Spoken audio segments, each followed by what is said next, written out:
تھے تاکہ اے لوگوں جس وقت لوگ گمراہی کے دلدل میں پھنسے اس وقت تمہیں امام حسین کا کردار یاد ہونا چاہیے کہ حسین نے کس طرح کردار سے زندگی گزاری، امام علی مقام کی زندگی کیا تھی، امام حسن پاک کی زندگی کیا تھی، ان کی زندگیاں ہم بھول گئے۔ میں آپ سے پوچھنا چاہتا ہوں، آپ مجھے بتائیں کہ کربلا کے 3 دن صرف ہم امام علی مقام کو دیکھ لیں اور پھر اپنے آپ کو دیکھیں، بہت توجہ کے ساتھ آپ سننا، امام علی مقام کو دیکھیں اور اپنے آپ کو ہم دیکھیں تو آپ کو یہ بات معلوم کرنی پڑے گی کہ ہم حسینی کردار پر ہیں یا یزیدی کردار پر ہیں۔ بڑی معذرت کے ساتھ حسینی کہلا کر یزید کا کردار زندہ کرنے والی قوم اگر زمین کی پشت نے دیکھا ہوگا تو وہ 14ویں صدی نے دیکھا، 14ویں صدی کے اندر دیکھا۔ اللہ اکبر، جتنے پاپ جتنے جرائم یزید کر رہا ہے وہ سارے جرائم اس قوم کے اندر موجود ہے جو اپنے آپ کو حسینی کہہ رہی ہے۔ امام حسین کا کوئی کردار اس قوم کے اندر موجود نہیں۔ وجہ اس لیے کہ امام علی مقام کی زندگی پڑھی نہیں، امام علی مقام کی زندگی سنی نہیں، صرف بس جذباتی نعرے، ہر جگہ جذباتی نعرے، ہر جگہ جذباتی نعرے۔ آئیے میں 2 باتیں پڑھتا ہوں آپ کے سامنے، برا مت ماننا، میری گفتگو آخری تک سننا۔ دیکھیے، ایک ہے کردار یزید اور ایک ہے امام حسین کا کردار، 2 کردار ہمارے سامنے ہیں۔ اب ہمیں یہ دیکھنا ہے، میں نہیں کہوں گا کہ کون یزید کے کردار پر ہے اور کون امام حسین کے کردار پر ہے، میں صرف آپ کو اتنا بتاؤں گا یہ یزید کرتا تھا اور یہ امام حسین کرتے تھے۔ اب آپ کو اپنے اندر ڈوب کر خود سوچنا ہے، اپنے من میں ڈوب کر، باجا سراغ زندگی تو اگر میرا نہیں بنتا نہ بن، اپنا تو بن۔ یاد رکھنا، چٹنگ بازی کرنے والوں، اپنے آپ سے دھوکے بازی کرنے والوں، ایک دن موت ہے موت، جس دن موت کا فرشتہ آئے گا روح کا رشتہ تمہارے جسم سے ٹوٹ جائے گا، ہم بھی مریں گے تم بھی مرو گے، لیکن جب موت کا فرشتہ آئے گا تو یہ جو تمہارا ہم چٹنگ بازیاں کر رہے ہیں محبت اہل بیت کے نام پر، بے جا رسومات، غلط رسومات، رافضیوں کا کیریکٹر زندہ کرنا اور امام علی مقام کے کردار سے آنکھیں بند کر لینا، موت کے وقت پچھتاؤ گے لیکن اس وقت پچھتانے سے کوئی کام نہیں چلنے والا، اس وقت ہاتھ ملنے سے، اس وقت آنسو بہانے سے، اس وقت تڑپنے سے، اس وقت بلکنے سے کچھ نہیں ہونے والا۔ آؤ میں دونوں کا کردار پڑھتا ہوں، میری پوری گفتگو کا حوالہ ابن جریر طبری کی تاریخ طبری ہوگی، امام جلال الدین سیوطی کی تاریخ خلفاء ہوگی، ابن کثیر کی البدایہ والنہایہ ہوگی، اسی طریقے سے آئین قیامت ہوگی، اللہ اکبر، اور ساتھ ہی ساتھ مشہد حسین، علامہ ابو اسحاق، اللہ اکبر۔ اب آئیے ان سب کتابوں کا اتنے مجموعہ، اللہ اکبر، امام علی مقام علی جدی علیہ السلام کا یزید سے اختلاف ہوا، یزید سے امام کا اختلاف ہوا۔ دیکھو اختلاف کی کوئی نہ کوئی وجہ ہوتی ہے، بنیادی وجہ ہوتی ہے۔ اگر آج کسی سے کوئی اختلاف ہو، مثال کے طور پر 2 علماء کا اگر اختلاف ہو تو کوئی نہ کوئی مسئلہ بیچ میں بنتا ہے کہ اختلاف کی وجہ کیا ہے، ٹھیک ہے، لیکن ایک بات یاد رکھنا، جو بہت بڑے لوگ ہوتے ہیں جن کے پاس ہر نعمت ہوتی ہے وہ جلدی سے کسی سے اختلاف نہیں کرتے، لوگ ان سے اختلاف کرتے، وہ اوروں سے جلدی سے اختلاف نہیں کرتے جس کے پاس نعمتیں ہوتی ہے۔ اللہ اکبر، امام علی مقام کے پاس کمی کس چیز کی تھی؟ امام حسین کے پاس کمی کس چیز کی تھی؟ حسن ایسا تھا، حسن ایسا تھا، علامہ عبد الرحمن جامی کہتے ہیں امام حسین اتنے خوبصورت تھے کہ جب رات کے وقت آپ گلیوں میں چلتے تھے تو لوگ آپ کے چہرے کی روشنی کے اندر راستہ طے کرتے ہوئے نظر آتے تھے۔ حسن و جمال کا عالم یہ تھا، اللہ اکبر، اور نسب کتنا اعلیٰ، جس کا نانا رسول، جس کی نانی ام المومنین خدیجۃ الکبریٰ، جس کے بابا علی مرتضی، جس کی امی سیدہ فاطمہ زہرا، نسب اتنا اعلیٰ تھا، اللہ اکبر۔ وہ امام علی مقام علم بے مثال، حسن بے مثال، نسب بے مثال، خاندان بے مثال، تقوی بے مثال، طہارت بے مثال، خون بے مثال، سب کچھ بے مثال۔ ارے ان کا گھر بھی اتنا بے مثال تھا کہ اس گھر میں سید الملائکہ جبریل امین بھی اجازت کے بغیر داخل نہیں ہوتے تھے۔ تھے ان کے گھر میں بے اجازت جبرائیل آتے نہیں. قدر والے جانتے ہیں قدر شان اہل بیت. اتنا اعلیٰ گھر. ان کی امی اتنی مقدس تھی کہ جس کے سر کے دوپٹے کو کبھی چاند و سورج نے نہیں دیکھا. میرے امام کہتے ہیں جس کا آنچل نہ دیکھا مہو مہر نے اس ردائے نزاہت پہ لاکھوں سلام. لیکن امام نے اختلاف کیا یزید سے. یزید پلید بدترین انسان. جتنی گندگیوں کے نام میں لے لوں ساری گندگیاں کم ہوتی ہے, یزید زیادہ گندا ہے. ٹھیک, اتنا پلید ہے یزید. یزید کو کسی نے اچھا نہیں کہا. علماء اہل حدیث انہوں نے بھی اچھا نہیں کہا. ان کی اکثریت وحید الزمان اپنی کتاب ہدیۃ المہدی کے اندر یزید کے بارے میں کہتے ہیں, وہ تو لکھتے ہیں کہ یزید تو ایسا تھا کہ اس نے کہا تھا معاذ اللہ ثم معاذ اللہ کہ بنو ہاشم پر کوئی وحی نازل نہیں ہوئی. ان لوگوں نے تو حکومت اور سلطنت کے لیے ڈرامہ رچا تھا. وہی یعنی کہ یہ تو علماء اہل حدیث کا اسٹیٹمنٹ یہ ہے یزید کے بارے میں. نئے لوگ اگرچہ بگڑیں کچھ کریں حالات کے تحت سمجھوتا کریں الگ بات ہے. وحید الزبان کی کتاب ہدیۃ المہدی موجود ہے, آپ اس میں دیکھ سکتے ہیں. اسی طریقے سے آپ علماء دیوبند کی کتاب اٹھا کر دیکھیں, قاری طیب انہوں نے اپنی کتاب میں شہید کربلا کے اندر جگہ جگہ یزید کی مذمت کی. مولانا حسین تانڈوی جن کو حسین احمد مدنی کہتے ہیں انہوں نے یزید کے خلاف لکھا. یعنی کہ آپ دیکھتے چلے جائیں ایک سلسلہ ہے, کوئی یزید کو اچھا نہیں کہتے. حتیٰ کہ سکھ مذہب کے لوگ بھی ان کے اپنے مذہبی جو پیشوائے انہوں نے بھی یزید کی مذمت کی. حتیٰ کہ جو وہ گرو نانک جیسے لوگوں نے اللہ اکبر یہ یزید کے متعلق جو ہے وہ انتہائی وہ اس کا گھنونا کردار پیش کیا. اسی طریقے سے ہندو مذہب کے جو پڑھے لکھے لوگ گزرے ہیں انہوں نے یزید کی مخالفت. یزید کو کسی نے اچھا نہیں کہا. امیر المومنین حضرت عمر ابن عبدالعزیز کے دربار میں جس کا خاندانی رشتہ تھا یزید سے تعلق تھا, ان کے عمر ابن عبدالعزیز کے دربار میں یزید کو امیر المومنین کہا. تو عمر ابن عبدالعزیز نے کوڑے لگوائے امیر المومنین کہنے والے. آپ غور فرمائیں اتنا گندا تھا یزید. لیکن اختلاف کیا تھا؟ اختلاف یہ تھا کہ یزید کھلے عام شراب پیتا تھا اور شراب کو عام کرتا تھا.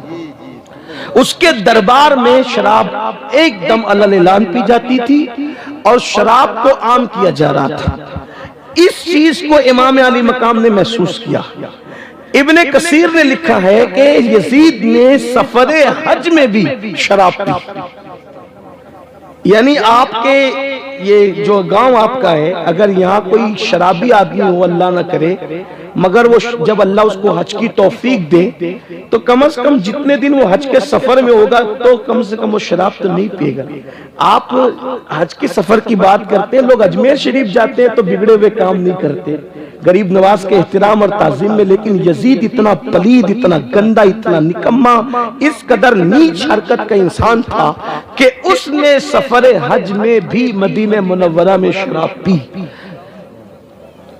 اب آپ دیکھیں امام علی مقام علی جدی والی سلام اس کی بدکاریوں کو بد کرداریوں کو محسوس کر رہے تھے. امام نے جو اس کے ہاتھ پر بیعت نہیں کی اور اس سے اختلاف کیا, نفرت کی, وجہ یہ تھی کہ اگر امام اس کے ہاتھ پہ بیعت کر لیتے تو کل اٹھ کر کے کوئی شراب کے خلاف تقریر کر ہی نہیں سکتا تھا. شراب کے خلاف, نشے کے خلاف کوئی بات کر ہی نہیں سکتا تھا. کیوں؟ اگر کوئی کرنے جاتا تو لوگ کیا کہتے, تو بڑا ہے کہ امام حسین بڑے. جب ایک شرابی کے ہاتھ پہ امام حسین نے بیعت کر لی تو پھر تو کون ہوتا ہے اس کے خلاف بات کرنے والا. لیکن میرے امام کی غیرت دیکھو, علی اکبر جیسا بیٹا دیا, ہم شبیہ پیغمبر علی اکبر جیسا بیٹا دیا, لیکن آپ نے یزید کے ہاتھ میں اپنا ہاتھ نہیں دیا. آپ نے علی اصغر جیسا 6 مہینے کا شہزادہ دیا, لیکن یزید کے ہاتھ میں اپنا ہاتھ نہیں دیا. آپ نے قاسم جیسا 19 سال کا جوان قربان کیا, لیکن یزید کے ہاتھ میں اپنا ہاتھ نہیں دیا. اب مجھے بتاؤ اے میری قوم کے جوانوں, یزید شراب پی رہا ہے اور شراب کو عام کر رہا ہے. شراب کے ماحول کو عام کر رہا ہے، نشے کو عام کر رہا ہے۔ امام علی مقام اس سے جنگ کر کے بتا رہے ہیں کہ میری جنگ جو ہے ذات یزید سے نہیں، ذات یزید سے تو بعد میں ہے، پہلے کردار یزید سے، یزید کی ذات سے جنگ بعد میں، پہلے کردار یزید سے جنگ ہے۔ اور اب امام ہمیں سمجھا رہے ہیں اب جس کا بھی یہ کردار ہوگا اس سے میری کبھی صلح نہیں ہو سکتی، اس سے بھی میری جنگ ہے۔ اب پتا چلا کہ اگر کسی کے ہاتھ میں شراب کی بوتل ہے، کسی کے ہاتھ میں نشے کی گولیاں ہیں، کسی کے ہاتھ میں گانجا چرس ہے، کسی کے ہاتھ میں نشہ کرنے والی ادویات ہے، تو امام علی مقام کا وہ چاہے جتنا نام لے، حسین پاک جیسے یزید سے جنگ کر رہے تھے ویسی امام حسین آج ان شرابیوں سے، نشہ کرنے والوں سے بھی جنگ کر رہے ہیں۔ اب لوگ کہتے ہیں مولانا کیا ہو گیا آج؟ مسلمان بہت بے چین ہے، مسلمان بہت پریشان ہے، مسلمان بہت تکلیف میں ہے، مسلمان بہت بلاؤں میں ہے، مسلمانوں کو مارا جا رہا ہے، مسلمانوں کو پیٹا جا رہا ہے، مسلمانوں کو تباہ کیا جا رہا ہے، مسلمانوں کو برباد کیا جا رہا ہے۔ ذرا توجہ کرنا، میں بہت اہم جملہ کہنے جا رہا ہوں، اگر غلطی کروں گا تو میرے علماء میری اصلاح کریں گے۔ آپ کیا کہہ رہے ہیں؟ مسلمانوں کو تباہ کیا جا رہا ہے، مسلمانوں کو برباد کیا جا رہا ہے۔ میں کہتا ہوں تلوار کسی کی بھی نظر آ رہی ہے، وہ اس کی تلوار نہیں ہے، اصل میں مار تم پر امام حسین کی ہے۔ تلوار کسی کی بھی نظر آ رہی ہے لیکن مار امام حسین کی ہے۔ کیوں؟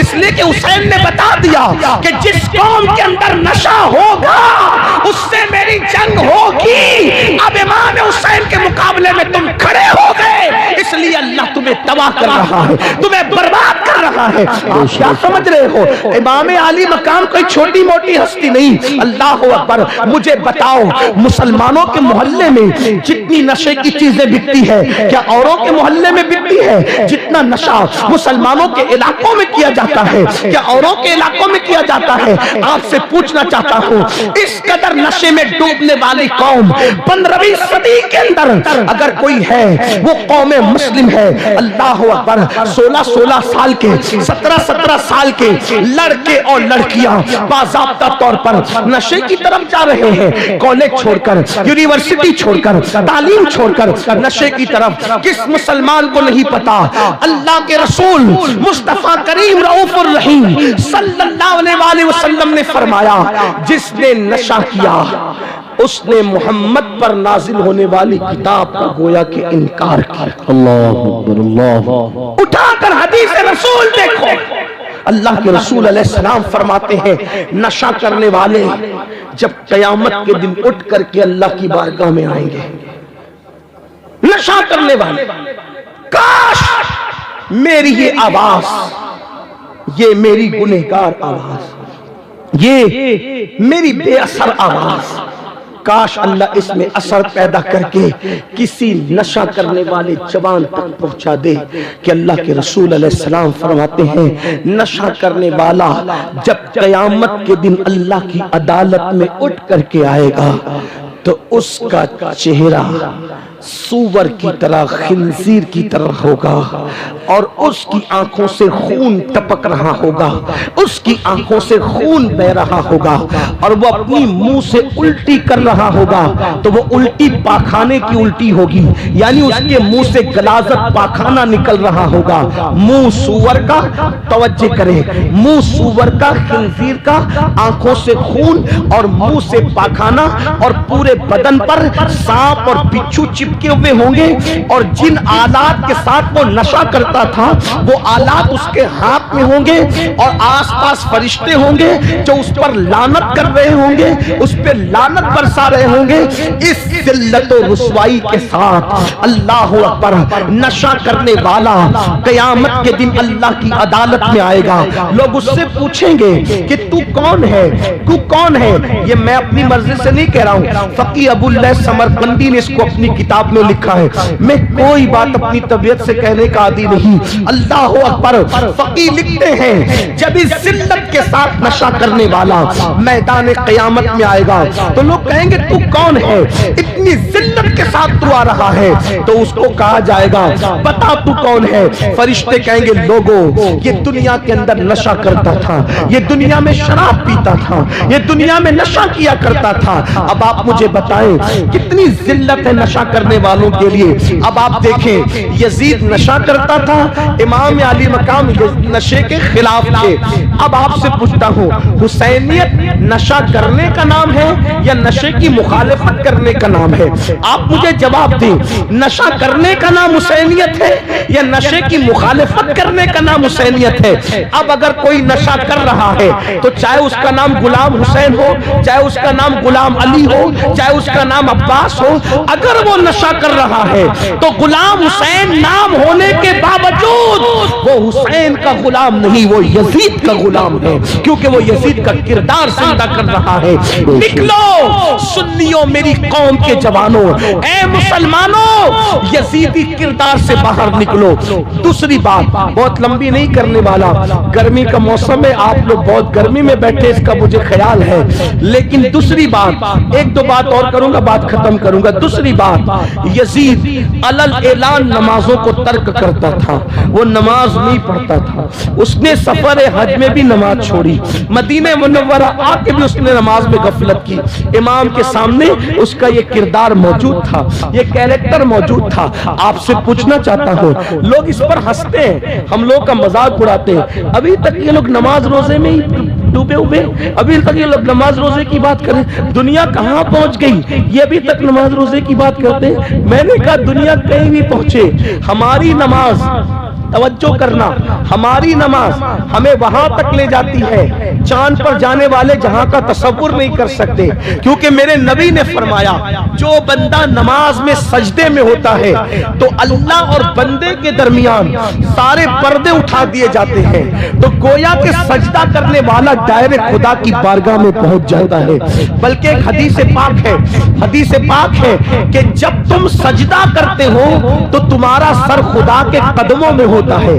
اللہ کے قدم ہمارے قدم کی طرح نہیں ہے، وہ جسم و جسمانیات سے پاک ہے، لیکن سمجھانے کے لیے کہا گیا کہ بندے جب تو سجدہ کرتا ہے تو تیرا سر خدا کے قدموں میں ہوتا ہے۔ جیسے وجہ اللہ ہے، ید اللہ ہے، ویسے قدم بھی بیان کیے گئے، لیکن ہمارے قدموں کی طرح یہ قدم نہیں ہے جس میں انگلیاں ہیں، ناخن ہے، ایسا نہیں ہے۔ تو فرمایا اللہ اکبر کہ تیرا سر اس کے قدموں میں ہوتا ہے، اس کی چوکھٹ پہ ہوتا ہے، اور وہ تیرے سامنے ہوتا ہے اور تو اس کے سامنے ہوتا ہے، جو جسم جسمانیات سے، زمان و مکان سے پاک ہے۔ گویا کہ اس کی انوار اور تجلیات تجھے چاروں طرف سے گھیر لیتے ہیں، تیرا احاطہ کیے ہوئے ہیں۔ میرے آقا علیہ السلام کے پیارے دیوانوں، یزید نماز میں کوتاہیاں کرتا تھا۔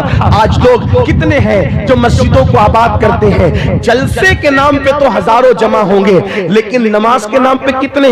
مسجدوں کے اندر دھول ہے، اچانک چلے جاؤ مسجدوں میں چٹائیوں پہ دھول ہے، چٹائیوں پہ گرد و غبار ہے، لوگ نماز میں بالکل دھڑلے کے ساتھ نماز چھوڑ رہے ہیں۔ سن لو پورے قرآن میں 700 مرتبہ میرے اللہ نے نماز کا حکم دیا ہے، اور یاد رکھنا آپ اپنے آپ کو رضوی کہہ لو، اشرفی کہہ لو، برکاتی کہہ لو، صابری کہہ لو، مداری کہہ لو، کاملی کہہ لو، ابو لولائی کہہ لو، جنتی کہہ لو، حسینی کہہ لو، محمدی کہہ لو، کچھ بھی کہہ لو، ان ذمہ دار علماء کی موجودگی میں کہتا ہوں نماز چھوڑ کر تم اللہ کی عدالت میں اپنے آپ کو سچا مومن ثابت نہیں کر سکتے۔ بے شک بے شک بے شک، حق حق حق، سبحان اللہ۔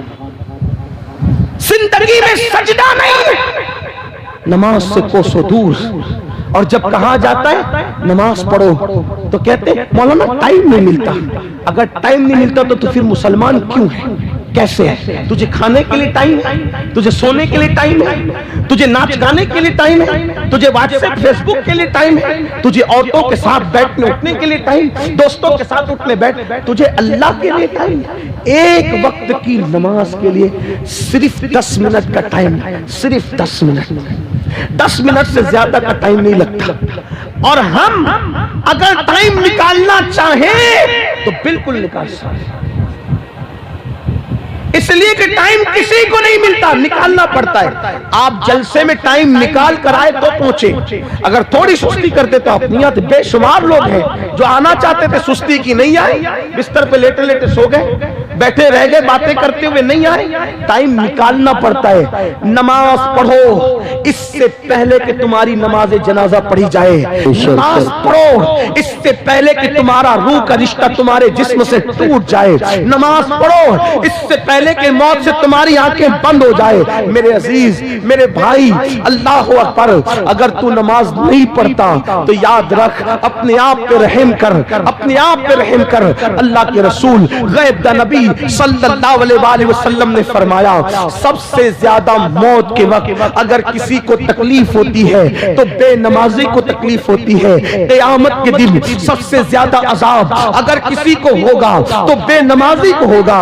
ایک حدیث سن لیجئے جس کو علامہ عثمان ابن حسن نے درۃ الناصحین کے اندر نقل کیا ہے۔ یہ حدیث سن لے، اس کے بعد ایک اور بات کر کے بات مکمل کرتے ہیں۔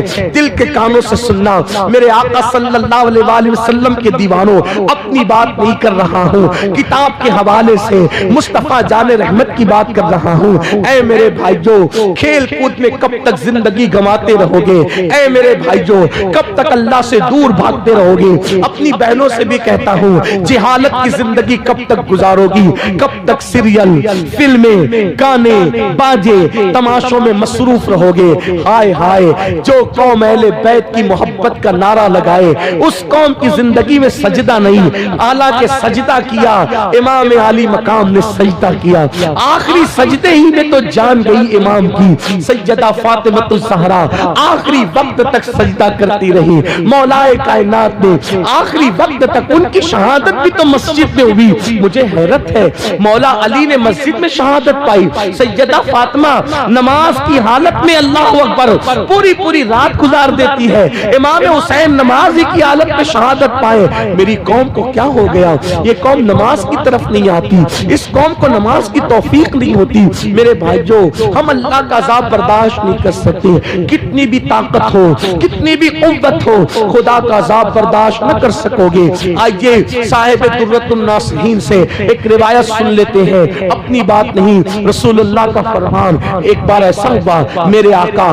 اپنے یاروں کے ساتھ مسجد نبوی میں جلوگر ہے، میرے سرکار مسجد نبوی میں جلوہ فروز ہے۔ ایک جوان روتے ہوئے مسجد نبوی میں آتا ہے، اور مسجد نبوی میں آنے کے بعد اس کی آنکھوں میں آنسو تھے۔ اللہ کے رسول غیب دا نبی صلی اللہ علیہ وآلہ وسلم اس کو روتا ہوا دیکھ کر اس کے حال زار پہ رحم کرتے ہوئے اس سے پوچھتے ہیں، اے جوان، تو کیوں رو رہا ہے؟ تیرے رونے کی وجہ کیا ہے؟ تیری آنکھ میں آنسو کیوں ہے؟ اس جوان نے کہا، یا رسول اللہ صلی اللہ علیہ وآلہ وسلم، میرے ماں باپ آپ پہ قربان، آقا میرے باپ کا انتقال ہو گیا، میرا باپ مر گیا، میں دیہات میں رہتا ہوں، میرے باپ کو نہ کوئی غسل دینے والا ہے، نہ کوئی کفن پہنانے والا ہے، یا رسول اللہ اس لیے میں رو رہا ہوں، میرے باپ کی موت کے بعد بھی نہ کوئی غسل دینے والا، نہ کوئی کفن پہنانے والا۔ اللہ کے رسول غیب دا نبی مصطفیٰ جان رحمت صلی اللہ علیہ وآلہ وسلم نے سیدنا صدیق اکبر اور فاروق اعظم سے فرمایا،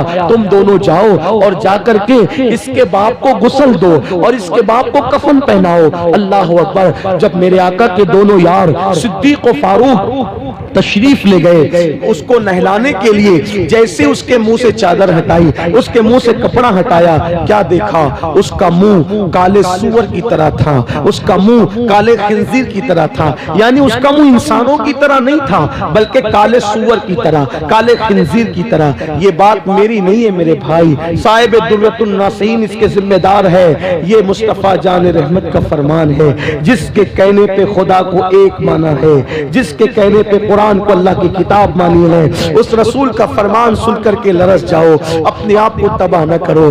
یہ دنیا کا مال جس کے لیے رات و دن دوڑتے ہو، مرنے کے بعد یہی پڑا رہ جائے گا۔ تمہارے مال پر لوگ عیش کریں گے، تمہارے مال پہ لوگ آرام کریں گے، نہیں دیکھتے لوگ مر گئے مال چھوڑ کر کے، آج ان کی اولاد عیش کرتی ہے، ان کے لیے کبھی مغفرت کی دعا نہیں کرتی، ان کی قبروں پر کوئی جا کے فاتحہ پڑھنے والا نہیں، کوئی مغفرت کی دعا کرنے والا نہیں، وہ مغفرت کی دعاؤں کو تڑپ رہے ہیں، مغفرت کی دعاؤں کو ترس رہے ہیں۔ میرے بھائیوں، اپنے آپ کو تباہ نہ کرو، اپنی آخرت کی فکر کرو، اپنی قبر کی فکر کرو، میدان محشر کی فکر کرو، اللہ کی عدالت کی فکر کرو۔ ہوا کیا؟ سیدنا صدیق اکبر اور فاروق اعظم فرماتے ہیں کہ جب اس کے چہرے سے ہم نے کپڑا ہٹایا تو اس کا منہ کالے خنزیر کی طرح، کالے سور کی طرح تھا۔ جیسے ہی ہٹایا، پیروں کے نیچے سے زمین کھسک گئی، زمین نکل گئی، فوراً اس کے منہ پہ کپڑا ڈالا اور ایک قاصد کو اللہ کے رسول غیب دا نبی صلی اللہ علیہ وآلہ وسلم کی بارگاہ میں بھیجا۔ جب قاصد حضور کے پاس آیا تو کہا یا رسول اللہ صلی اللہ علیہ وآلہ وسلم، صدیق و فاروق کو آپ نے اس کو غسل دینے کے لیے اور کفن پہنانے کے لیے بھیجا، لیکن اس کو کیسے غسل دے، کیسے کفن پہنائے؟ اس کا منہ تو سور کی طرح، کالے خنزیر کی طرح ہو گیا۔ اس دیہات میں اللہ کے رسول علیہ الصلوۃ والتسلیم بنفس نفیس تشریف لائے، میرے آقا بذات خود وہاں پر اس دیہات میں تشریف لائے، اور آنے کے بعد میرے آقا علیہ السلام نے پھر اپنے ہاتھ اٹھائے اور دعا کی، اے اللہ اس کا منہ ٹھیک کر دے، اس کا جو منہ کالے سور کی طرح، کالے خنزیر کی طرح ہوا ہے، اس کا منہ ٹھیک کر دے، اس کا منہ درست کر دے۔ جب دیکھا گیا حضور کی دعا تھی، عنایت کا جوڑا، اجابت کا سہرا، دلہن بن کے نکلی، دعائے محمد، اجابت نے جھک کر گلے سے لگایا، بڑی ناز سے جب دعائے محمد ہوا، یہ حضور نے دعا کی، اس کا چہرہ ٹھیک ہو گیا۔ فوری طور پہ صحابہ نے، اصحاب مصطفیٰ نے غسل دیا، غسل دینے کے بعد کفن پہنایا، کفن پہنانے کے بعد صحابہ کرام نے پھر اس کی نماز جنازہ پڑھی، صحابہ نے اس کی نماز جنازہ پڑھی۔ نماز جنازہ کس نے پڑھی؟ صحابہ نے۔ میرے بھائیوں توجہ کرنا، کسی مسجد کے امام نے نہیں، ہم جیسے مولوی صاحب لوگوں نے نہیں، اللہ اکبر، ہم جیسے پیر صاحب لوگوں نے نہیں، بلکہ اصحاب مصطفیٰ نے روئے زمین پر، روئے زمین پر، چشم فلک نے اور پشت زمین نے انبیاء کے بعد اگر سب سے بہترین کوئی مخلوق دیکھا ہے تو اس کو اصحاب مصطفیٰ کہتے ہیں، اسے صحابہ کہتے ہیں۔ صاحب درۃ الناصحین کے مطابق صحابہ نے نماز جنازہ پڑھی، اور نماز پڑھنے کے بعد جب اس شخص کو قبر میں رکھا جانے لگا تو کسی نے دھیرے سے کہا، پہلے تو اس کا منہ کالے سور اور خنزیر کی طرح ہو گیا تھا، اب مرنے کے بعد جب منہ ایسا ہوا تو قبر میں رکھنے سے پہلے بھی تو ایک بار دیکھ لو کہ اس کا منہ کیسا ہے، دفن کرنے سے پہلے تو اس کا منہ دیکھ لو، منہ کیسا ہے۔ جب نماز جنازہ کے بعد اور دفن سے پہلے پھر کپڑا ہٹایا گیا چہرے سے تو اب بھی اس کا منہ کالے سور کی اور کالے خنزیر کی طرح تھا۔ اگر آج کسی کا منہ ایسا ہو جائے تو کتنا ہنگامہ ہوگا؟ اس وقت ہوا۔ دیکھنے والوں میں ہمت تھی، طاقت تھی، اللہ کے رسول زمین کے اوپر ظاہری طور پہ موجود تھے۔ صحابہ نے پوچھا، آقا اس کا منہ کالے سور کی طرح، کالے خنزیر کی طرح بار بار کیوں ہو جاتا ہے؟ تو میرے آقا نے خود کوئی جواب نہیں دیا، فرمایا اس کے بیٹے کو بلاؤ۔